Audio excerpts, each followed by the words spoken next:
applaudissements, monsieur le ministre. Merci d'être venu nous soutenir.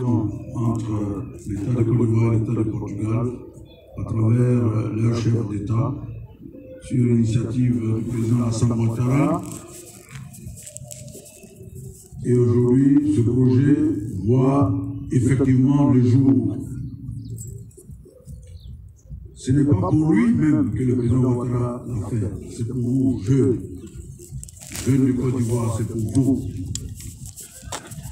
C'est d'ailleurs pour cela que les infrastructures de haut niveau ont été réalisées, parce que c'est sur les infrastructures sportives dédiées qu'on pratique le sport. C'est sur les terrains de football qu'on pratique le football. Le président Houphouët-Boigny en a réalisé 2. Le président Alassane Ouattara les a réhabilités et en a construit 4, passant de 2 à 6, ce qui lui a permis de candidater pour que la Côte d'Ivoire abrite la 34e édition de la CAN.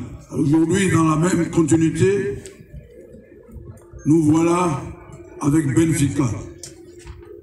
Benfica qui va se charger de la détection des talents. Alors, vous avez été donc détecté, vous allez être formé. À vous d'être sérieux. Parce que le sport peut changer la donne, il faut changer la donne par le sport. Vous devez faire montre de talent, vous devez être sérieux, appliqué. La balle est dans votre rendez-vous. Je me suis dit que c'est quelque chose de sûr, de bon. Voilà pourquoi j'ai incité mon fils à s'inscrire, à venir participer. Depuis l'âge de, disons, 8 ans par là. Ce que je pourrais dire aux jeunes, ce n'est pas forcément le football qui débauche sur la réussite. Il faudrait aussi qu'ils aillent à l'école, faire études et football. Là, c'est une bonne chose. Je vais toujours l'encourager, de ne pas abandonner, de toujours travailler. Je suis venue accompagner mon fils. Il adore le football. Depuis petit, il le pratique. Moi-même, je ne le suis même pas. Mais ce sont les voisins qui me disent « Ah, faut l'accompagner parce qu'il est bon. » Cette envie, c'est depuis petit. Moi, je ne suis jamais là, je suis au boulot. Mais quand je viens, les voisins me disent « Ah, l'enfant joue, il est bon, il est ceci. » J'ai dit « Mais il est bon, moi, je ne sais pas quoi faire. » Donc, on a essayé déjà à l'académie.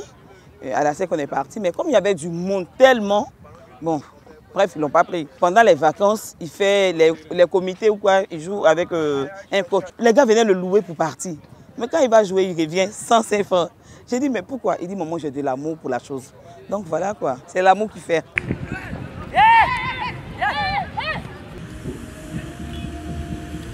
Ils ont eu raison de me faire sortir parce que le match était difficile vraiment pour moi. Parce qu'il n'est pas tenu longtemps. Oui, je pense que ça va me mettre dans une mauvaise position.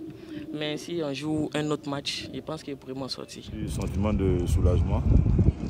8 ans après le projet, donc voit le jour, nous sommes très heureux de débuter donc la détection des enfants pour abriter le campus Benfica Côte d'Ivoire. On commence aujourd'hui pour finir le lundi. Et vous savez qu'après nous allons dans d'autres communes et à l'intérieur du pays. Mais je voulais surtout demander aux parents. C'est un processus transparent, totalement gratuit, qui est géré de bout en bout par Benfica. Et nous-mêmes, on n'a pas de prise dessus. La Côte d'Ivoire gagne donc l'assurance d'avoir une pépinière de grande qualité, de grande valeur, de continuer d'alimenter les équipes de jeunes et surtout l'équipe nationale de Côte d'Ivoire. C'est le but ultime du projet. Ensuite, d'empêcher que les enfants partent à l'aventure. On a vu ça avec beaucoup de centres de formation inorganisés. Donc, lutter contre la traite des enfants, contre la traite des mineurs et surtout s'assurer que ces enfants-là allient et l'école et le sport, puisque tous, la première condition, c'est d'aller à l'école. Oui, nous entendions 10 000 inscrits, mais nous avons eu au total 31 956 inscrits. Mon principal message, c'est que les parents doivent être une solution pour leurs enfants. Pas de problème. Ils doivent suivre et être sereins pour accompagner leurs enfants dans cette détection. tout est légal, il n'y a pas de marmaille, tout est correct. Chez Belfica, c'est exigence maximale, exigence et humilité.